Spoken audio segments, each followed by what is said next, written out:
Let me tell you about the night routine that kept me from losing my mind. Because for the first 6 weeks, I had no routine. I had nothing.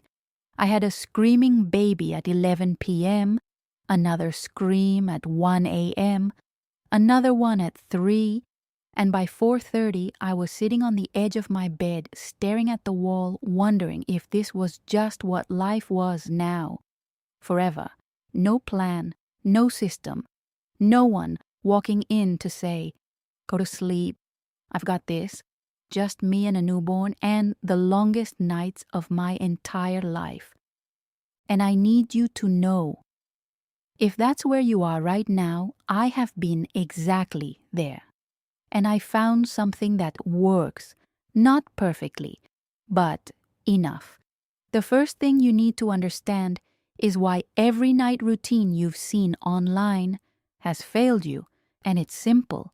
They're all built for 2 people, every single one of them.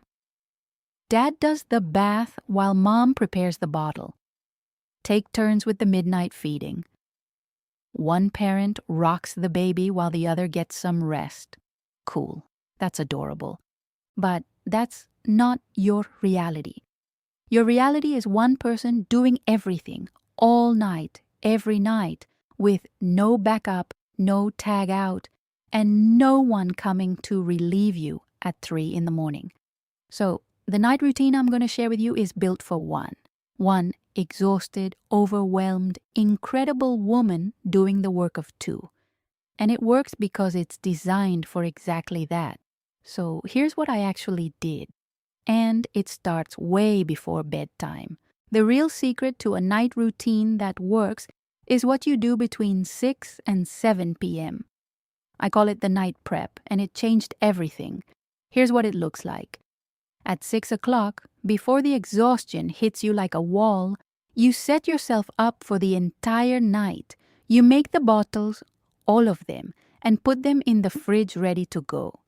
You stock the diaper station right next to where you sleep, diapers, wipes, cream, change of clothes, everything within arm's reach.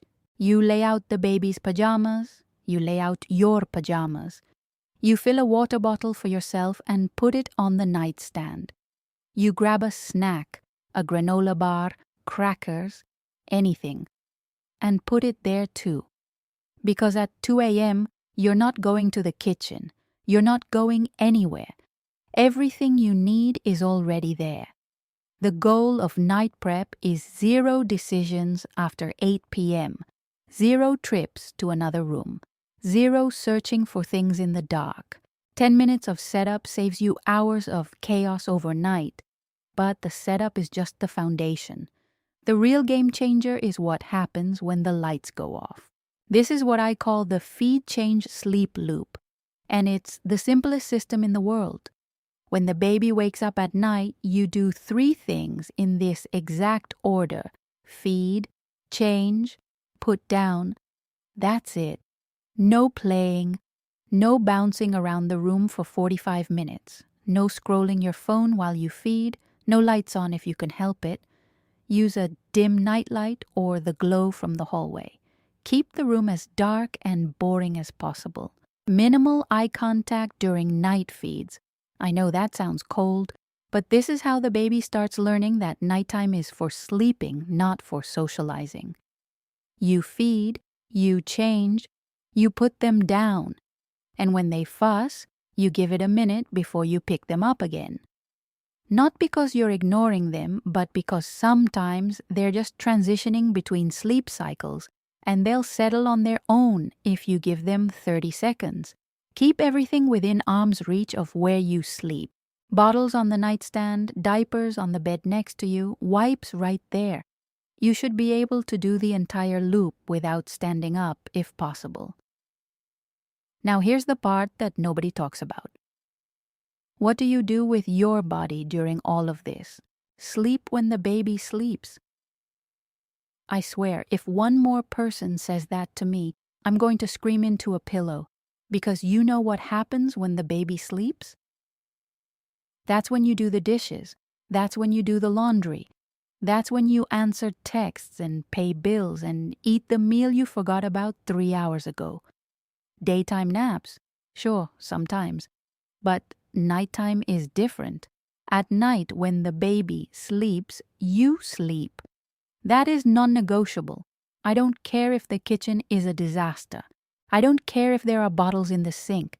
I don't care if you haven't responded to your mother's text. After 9 p.m., nothing else exists except you and sleep. Set that as a hard rule. 9 p.m. is shutdown time. No cleaning, no scrolling, no worrying about tomorrow. When the baby is down, you close your eyes. Even if you can't actually fall asleep, you rest. You lie there, you breathe. You let your body recover from the marathon it ran all day. Because tomorrow is coming whether you're ready or not. And the only thing that makes tomorrow survivable is whatever sleep you can steal tonight. But what about the nights when nothing works?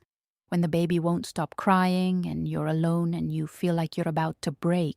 I need to talk about this because nobody does.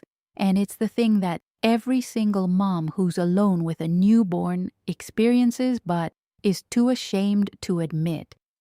It's 2 a.m. The baby has been crying for an hour straight. You've fed her, you've changed her, you've rocked her, you've bounced her. You've tried the swing, the car seat, the white noise, everything, and she won't stop. And something inside you starts to crack. Not anger. Something deeper, desperation, panic. The feeling of, I cannot do this for one more second. And in that moment, you feel like the worst mother in the world, but you're not. You're a mother at her limit, and that limit is real, and it's valid, and it doesn't make you bad. Here's what you do. And this is not weakness, this is survival. You put the baby safely in the crib, on her back, nothing in the crib. She's safe. Then you walk out of the room, step into the hallway, and you breathe. 60 seconds, just 60 seconds. Inhale for 4 counts, hold for 4, exhale for 4. Your baby is safe. She's crying, but she's safe. You are the one who needs rescue in this moment. And giving yourself 60 seconds of oxygen is the most responsible thing you can do. Then you go back. And you try again. And if you need another 60 seconds in 20 minutes, you take it. That's not failing. That's surviving. But I want to be honest with you. That 60-second protocol, that's the emergency version. It's the Band-Aid for the worst moments. The deeper work, learning how to actually regulate your nervous system, building a sustainable self-care framework that keeps you from reaching that breaking point in the first place, creating a complete night survival system that covers every scenario from colic to cluster feeding to the nights when you genuinely feel like you can't go on. That's in the guide.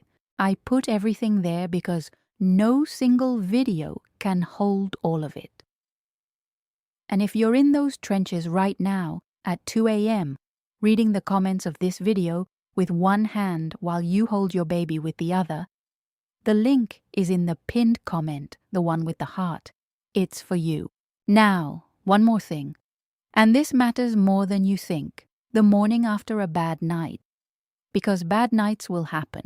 They're guaranteed. And the morning after, you're going to wake up feeling like you've been hit by a truck, and you're going to look at your to-do list and want to cry. So here's what I need you to hear. On the morning after a bad night, the bar is on the floor, and that's exactly where it should be. The only goal for that day is to keep everyone alive and fed. That's it. No laundry, no errands, no cooking. If the baby is safe and you've eaten something, anything, you've won the day. Lower the bar and give yourself grace because you just survived something that most people never have to do alone. Comment your baby's age. I want to know who's in the trenches with me right now. Whether your little one is 2 weeks old or 4 months old, I see you. I've been you. And if this helped, hit subscribe, because I'm going to keep making these for you. Every single one. Hit that like button so another mama sitting up alone tonight can find this and know she's not the only one. You are doing an incredible job, even on the nights when it doesn't feel like it, especially on those nights